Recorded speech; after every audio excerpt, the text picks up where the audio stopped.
Antes de comenzar, si te gustan las historias reales que ponen los pelos de punta, no olvides dar like y suscribirte. Eso ayuda muchísimo al canal y me anima a seguir compartiendo más relatos aterradores. Muchas gracias. El cráneo en la bolsa. Trabajaba en la policía de un pequeño pueblo en Montana.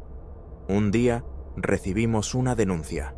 Un vagabundo andaba por la ciudad con una bolsa que contenía un cráneo humano. Bueno, algo típico de un vagabundo, pero teníamos que verificarlo. Pasamos un mensaje por radio pidiendo que lo detuvieran si lo veían. Al anochecer, lo trajeron. El anciano estaba sucio, apestaba, pero sobrio. Efectivamente, había un cráneo en la bolsa.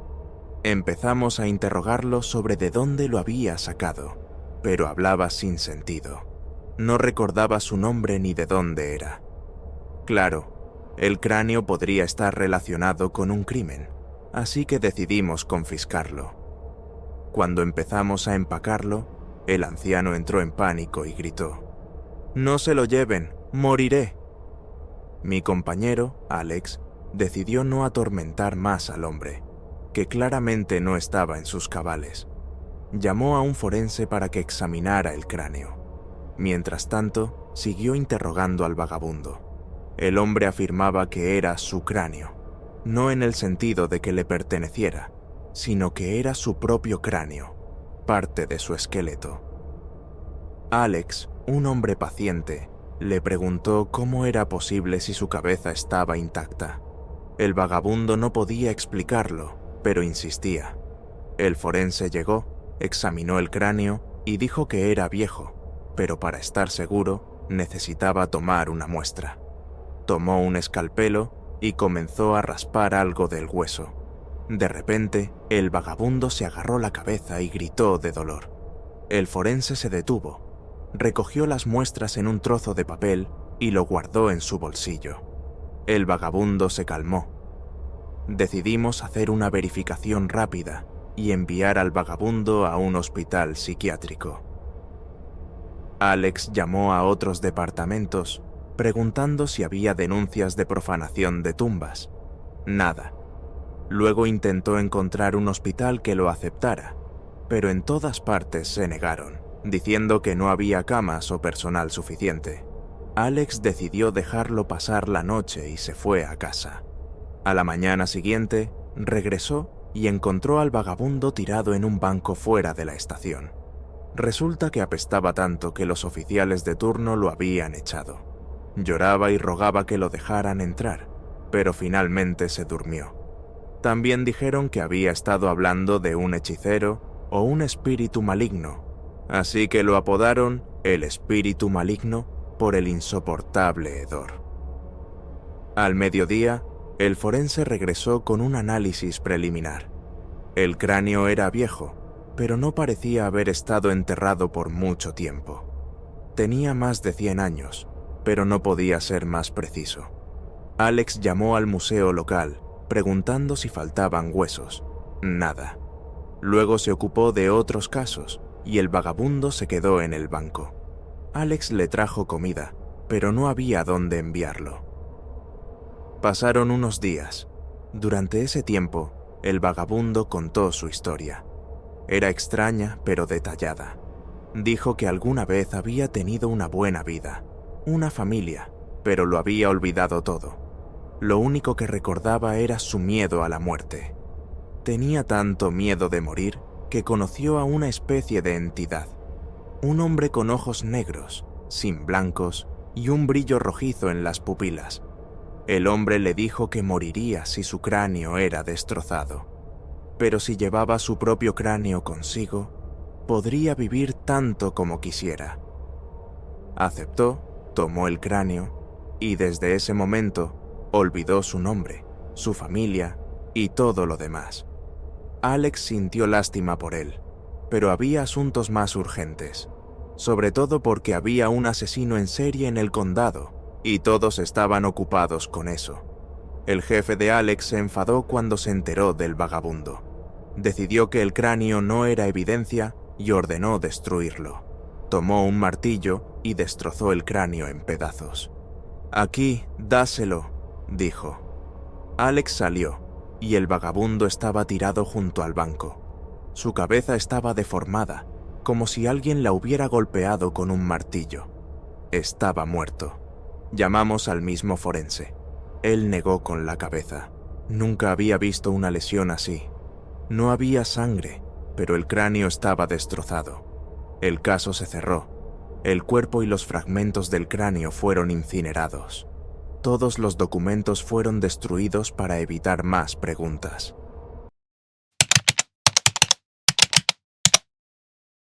Esto sucedió en verano. El clima era increíblemente caluroso, por lo que salir durante el día era casi imposible.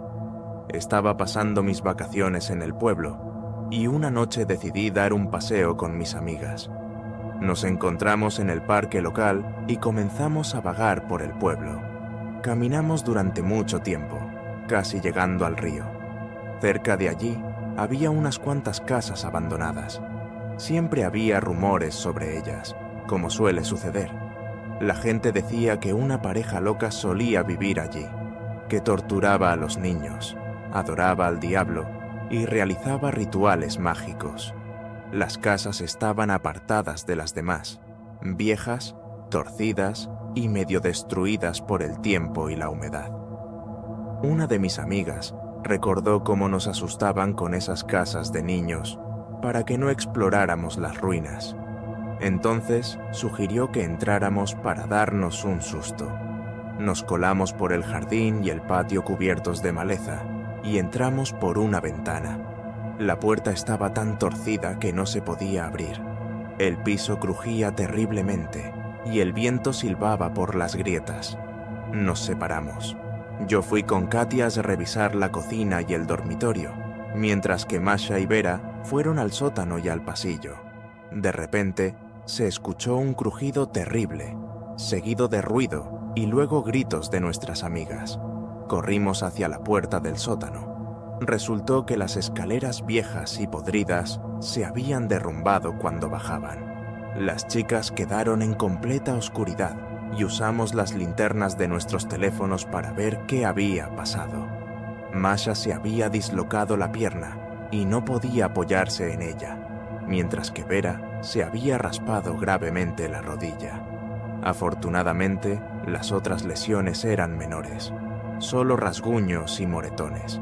Nos dimos cuenta de que no podíamos manejar esto solas y que necesitábamos ayuda. Ofrecí quedarme con las chicas mientras Katia iba a buscar ayuda. Mientras ella estaba fuera, me senté en el suelo y hablé con Masha y Vera, tratando de calmarlas. Sabíamos que nos esperaba un gran problema por esta aventura. De repente, escuché un sonido de roce proveniente del sótano oscuro. Las chicas se callaron, pero después de escuchar con atención, no oímos nada más. Sin embargo, unos segundos después, Vera gritó. Gritó que algo le había lamido la pierna. Me puse nerviosa, recordando las historias sobre esas casas. Usé la linterna de mi teléfono para mirar alrededor del sótano, pero no vi nada. Les dije a las chicas que estaban siendo demasiado impresionables, pero el sonido de roce volvió, y esta vez fue acompañado de un silbido y una respiración ominosa. Sentí escalofríos y el pánico se apoderó de mí. Las chicas gritaban, pidiéndome que les iluminara. Intenté iluminar el sótano de nuevo, pero lo que vi fue mucho peor que la oscuridad. En la tenue luz de la linterna del teléfono, vi algo que se parecía a un cuerpo humano, pero sin piernas, y con una cabeza inusualmente grande. Se arrastraba lentamente hacia las chicas, moviéndose sobre extremidades que parecían brazos. Sus movimientos eran espasmódicos. Su cabeza se sacudía como en convulsiones y dejaba un rastro que parecía baba o sangre. La criatura me miró y siseó. Me quedé paralizada, incapaz de moverme, gritar o incluso parpadear. La criatura se arrastró hasta Masha y comenzó a lamerle las piernas. Ella intentó apartarla, pero era más fuerte. Con un movimiento rápido, le arrancó parte del brazo y comenzó a devorarla vorazmente. Masha gritaba de dolor, pero la criatura no se detuvo. Le arrancó pedazos del cuerpo y pronto los gritos cesaron. Intenté ayudar a Vera a escapar, pero no era lo suficientemente fuerte. Después de unos minutos, me arrojaron contra la pared, y todo lo que me quedó en las manos fue una parte del brazo de mi amiga. El resto se lo llevó esa horrible criatura. Me encontraron sentada en un rincón, abrazando el trozo del brazo de Vera. Creo que nadie me habría creído si no fuera por esa evidencia. Las casas fueron demolidas y se encontraron huesos en los sótanos. Según los expertos, habían sido roídos recientemente. Uno de los sótanos estaba equipado como una cámara de tortura o una mazmorra. Supongo que ahí era donde esa pareja torturaba a los niños. Pero, ¿qué era esa criatura? ¿Y a dónde fue? Curiosamente, el terreno donde estaban esas casas pronto fue vendido y se construyó una nueva casa allí. Un chico se mudó y cuando lo conocí, sentí como si ya lo hubiera visto antes.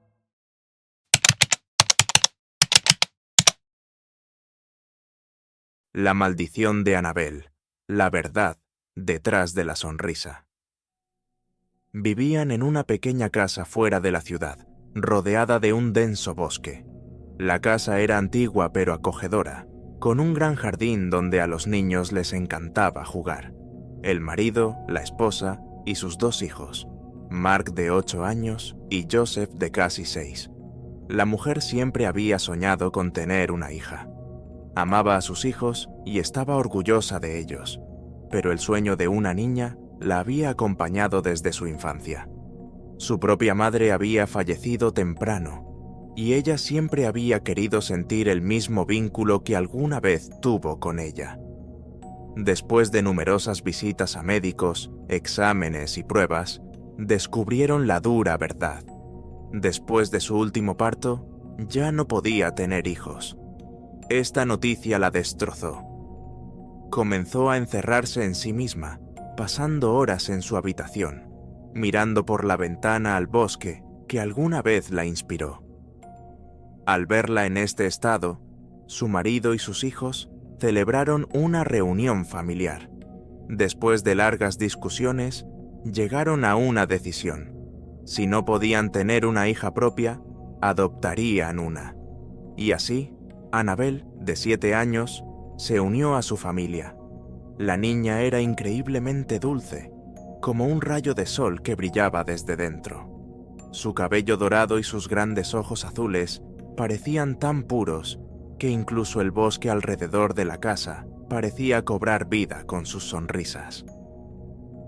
Annabel rápidamente se llevó bien con los niños, especialmente con Mark, quien se convirtió en su mejor amigo. Todo iba de maravilla. Se acercaba el cumpleaños de Joseph y la familia estaba preparando una gran celebración. Globos, guirnaldas, un pastel con la forma del héroe favorito del niño. Todo estaba listo, pero no estaba destinado a ser. Una lluviosa noche de otoño, la pareja salió a comprar las últimas cosas para la fiesta: globos, el pastel, etc. Dejaron a los niños bajo la supervisión de Mark.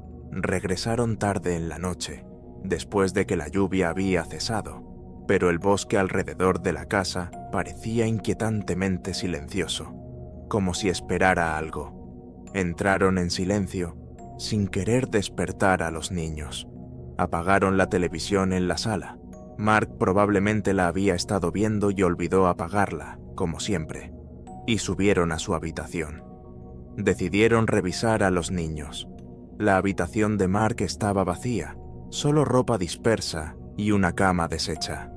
Aterrorizados, corrieron a las otras habitaciones, pero Joseph y Annabel también habían desaparecido, dejando solo caos detrás. Pensamientos horribles invadieron sus mentes. De repente, un débil sonido de hojas siendo pasadas vino de su habitación, como si alguien estuviera hojeando un libro. La pareja corrió hacia la puerta. Lo que vieron allí nunca lo olvidarían. Junto a la cama, cerca de la ventana, yacía el cuerpo mutilado de Joseph. El niño estaba cubierto de sangre, como si lo hubieran mordido o arañado. Su ropa estaba rasgada y su rostro estaba congelado en una expresión de terror. En el rincón más alejado, Annabel estaba sentada de espaldas a ellos. La mujer corrió hacia la niña, queriendo abrazarla, pero ella no estaba asustada. Simplemente estaba sentada allí, comiendo a Mark. Annabel giró la cabeza, masticando con avidez. Sus ojos azules, que alguna vez parecieron tan puros, ahora ardían en la oscuridad, como los de una criatura demente. Miró a la mujer y susurró: «Mamá, ¿ya no me quieres?». La mujer comenzó a retroceder hacia su marido, quien lloraba sobre el cuerpo de Joseph, mientras Annabel se arrastraba lentamente hacia ella, sin apartar la mirada. La policía derribó la puerta. Un hedor fétido se escapó a la calle. Los vecinos los habían llamado cuando la familia dejó de aparecer. La policía encontró 4 cuerpos mutilados. En medio del horror estaba la niña. Miraba los cuerpos ensangrentados y murmuraba sin cesar: «Mamá, ¿ya no me quieres?». Su voz era baja, pero cada palabra resonaba en las mentes de los oficiales, que no podían entender lo que había sucedido en esa casa. Más tarde, se reveló que Annabel no era una niña común. Su pasado estaba envuelto en misterio. Había sido encontrada en una casa abandonada en el bosque, donde la policía había descubierto a varios niños desaparecidos. Nadie sabía de dónde venía, pero ahora estaba claro que no era lo que parecía.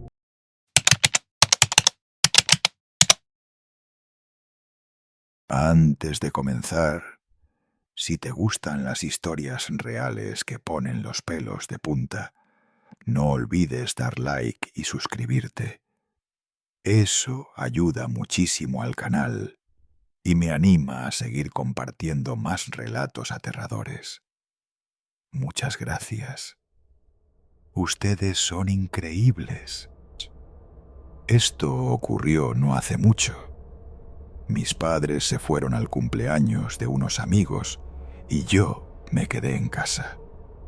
La verdad, no soporto a esa gente siempre metiéndose en mi vida. Cuando te vas a casar, deberías ser más serio. Ese tipo de cosas. Ya saben, todas las familias tienen amigos así. Pero bueno, esta historia no va sobre ellos. Eran como las 6 de la tarde.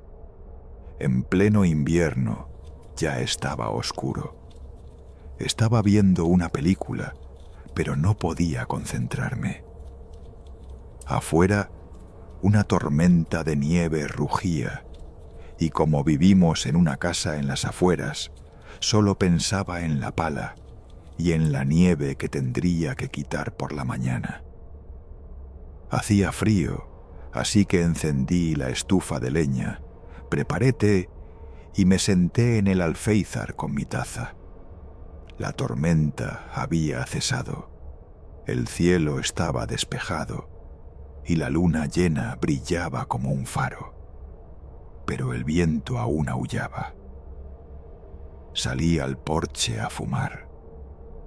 Fue entonces cuando escuché a Buddy, nuestro perro pastor, ladrar como loco. No era un ladrido cualquiera, era ese ladrido de «alguien está aquí».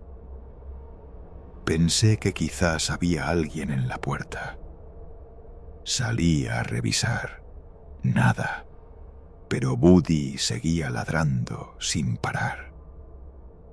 «Tonto, no hay nadie», murmuré. Tiré la colilla al otro lado de la cerca y entré. Iba a prender la computadora para jugar algo, pero apenas entré, se fue la luz. Genial. Encendí unas velas y me puse a jugar con el teléfono, hasta que lo escuché. Un crujido en el ático, como si alguien caminara, suave, pero claro. Entonces recordé a Buddy. ¿Habría ladrado por algo? ¿Alguien había saltado la cerca? Por si acaso, agarré un hacha de la cocina.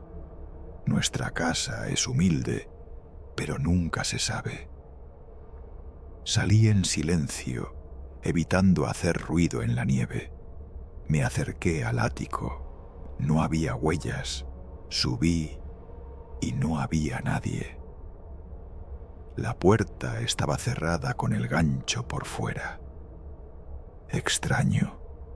La abrí, alumbré con la linterna. Vacío. Me quedé ahí fumando, preguntándome. Escuché pasos. ¿Dónde diablos están? Bajé. Pasaron unos 30 minutos y otra vez. Ruidos. Más fuertes esta vez. Golpes, arañazos. Ahora sí me asusté. Agarré el hacha y subí. Al acercarme a la puerta, los ruidos seguían. Ahora sí te tengo, pensé. La abrí de golpe, alumbré. Nada. Oye, ¿quién está ahí? ¡Sal!, grité. Revisé cada rincón del ático. Nadie. Y entonces el miedo me atravesó. Un escalofrío recorrió mi espalda. No hay nadie. ¿Por qué tengo miedo? Me dirigí a la salida y la puerta se cerró de golpe frente a mí. El viento, supuse, pero ¿cómo se enganchó desde afuera? ¿Me habían encerrado mientras robaban la casa? Sin pensarlo, rompí la puerta con el hacha y bajé corriendo. Pero dentro, todo estaba igual. Nada fuera de lugar. ¿Qué demonios estaba pasando? Fui a encender el generador. Funcionó. La luz volvió. 5 minutos después, se apagó de nuevo. ¿Se acabó el combustible? No, el tanque estaba lleno y el generador funcionaba perfecto. Pero no solté el hacha. 2 minutos después, más ruidos arriba. Esta vez decidí llamar a la policía. Agarré el teléfono, apagado, batería al 0%, y juraría que antes tenía más de la mitad. Genial, idiota, jugando hasta quedarte sin pila. Salí al patio, sin atreverme a subir al techo. Grité: «¡Salgan, cobardes! ¡Si se atreven!». Nadie respondió. Subí de nuevo. Ni una huella en la nieve. Pero en el ático, una sombra pasó. Y así fue toda la noche. Vi sombras, oí susurros, incluso una voz ronca e incomprensible. No creo en fantasmas. Tengo 22 años, soy fuerte. Pero esa noche el miedo fue real. Por la mañana volvió la luz.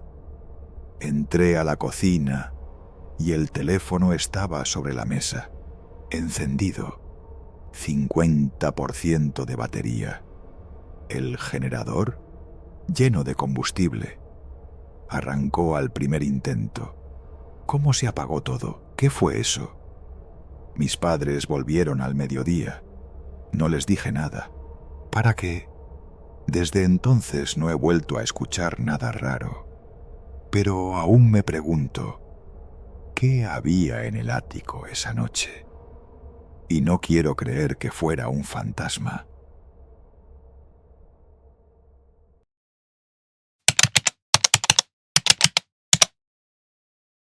La abuela que recuerdo. Cuando era pequeña, tenía una abuela. Supongo que la mayoría de la gente la tiene.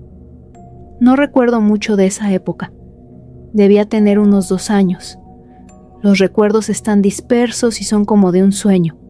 Una calle ancha pasando afuera, el rostro de mi mamá con rizos rojos rozándome, mi cuna con barandas altísimas, un caballito rosa colgando sobre mí de un hilo, y mi abuela. Ella se paraba junto a mi cuna, inclinándose y hablándome. Llevaba un pañuelo blanco atado bajo la frente, casi sobre los ojos. Su mano morena que se extendía hacia mí olía a tierra y leche. Recuerdo que al principio le tenía miedo, incluso gemía cuando se acercaba. Esa mano arrugada, áspera y cálida acariciando mi mejilla me asustaba. Cuando lloraba, mi mamá venía corriendo, me levantaba y me daba un biberón de leche. Mi abuela solo se quedaba cerca, observándonos desde bajo sus cejas. Yo balbuceaba, "Abu, Abu", y mi mamá sonreía. Con el tiempo, me acostumbré a mi abuela, incluso ansiaba verla. Casi siempre se sentaba en una silla junto a la puerta, y cuando despertaba, me agarraba a los barrotes de la cuna, me ponía de pie y la llamaba. Ella sonreía y venía hacia mí. A veces escuchaba a mis padres discutir en la otra habitación. Me asustaba, pero mi abuela me calmaba y el miedo pasaba. Luego nos mudamos. No recuerdo bien la mudanza, pero sí que las paredes de la nueva habitación eran verdes en vez de azules y que mi mamá empezó a dormir junto a mí. Mi papá ya no estaba con nosotros y tampoco mi abuela. Lloré, la extrañaba. Con el tiempo tuve una nueva abuela. La madre de mi mamá se vino a vivir con nosotros. No era como la anterior. Olía dulce y floral, no a tierra y leche. Pero me adapté rápido. Crecí y aprendí más sobre el mundo. La imagen de mi primera abuela empezó a desvanecerse. Entendí que debía ser la madre de mi papá y nunca le pregunté a mi mamá sobre ella. Ya sabía lo que era el divorcio y por qué mi papá no estaba. Cuando tenía 16 años, encontré una bolsa negra de plástico en un armario llena de fotografías.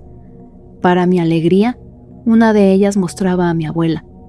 En la foto descolorida en blanco y negro, estaba parada junto a una cerca de madera, con las manos entrelazadas, ramas de un cerbal inclinándose hacia su pañuelo blanco.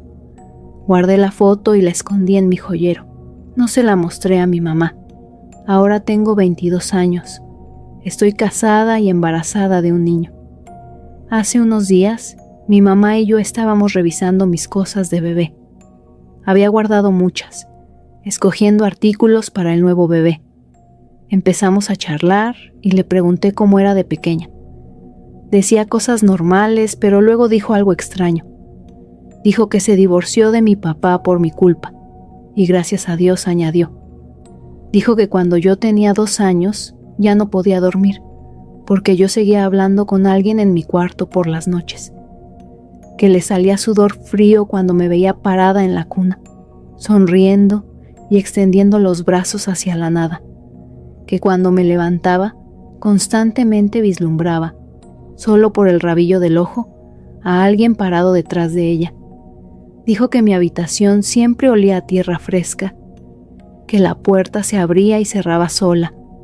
Dijo que mi papá la llamaba loca y que una noche despertó y la vio, a mi abuela, parada sobre su cama. Dijo que estaba tan aterrada que se orinó. Mi papá despertó, discutieron y fue por eso el principio del fin. Me quedé sentada, aturdida, escuchando. Siempre pensé que era la mamá de papá, le dije. La recuerdo. Mi mamá negó con la cabeza.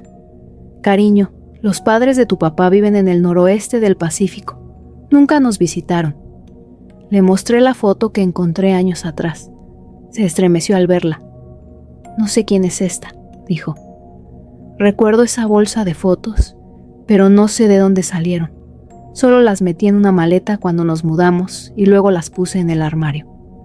Le conté todo a mi esposo. Se mostró un poco escéptico. Espero que me crea, de verdad, porque no quiero que me deje cuando nuestro hijo empiece a extender sus brazos hacia un cuarto vacío y diga: «Abuela,